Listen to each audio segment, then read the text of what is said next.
కీర్తనల గ్రంథము 2వ దావీదు కీర్తన. అన్యజనులు ఎలా అల్లరి రేపుచున్నారు, జనములు ఎలా వ్యర్థమైన దానిని తలంచుచున్నవి.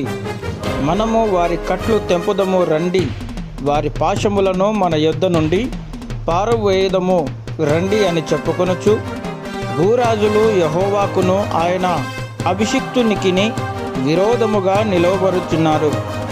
ఏలికలు ఏకీభవించి ఆలోచన చేయుచున్నారు.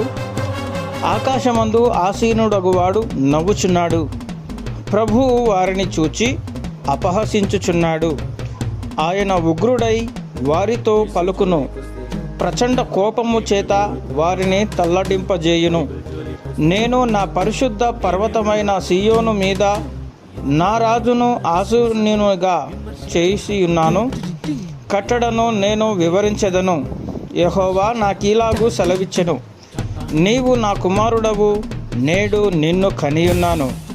నన్ను అడుగుము, జనములను నీకు స్వాస్థ్యముగాను, భూమిని భూదిగంతముల వరకు సొత్తుగాను ఇచ్చెదను. ఇనుప దండముతో నీవు వారిని నలుగగొట్టెదవు. కుండను పగులగొట్టినట్టు వారిని ముక్క చెక్కలుగా పగులగొట్టెదవు. కాబట్టి రాజులారా వివేకులై యుండుడి, భూపతులారా బోధనొందుడి. భయభక్తులు కలిగి యెహోవాను సేవించుడి, గడగడ వణకుచు సంతోషించుడి. ఆయన కోపము త్వరగా రగులుకొనును.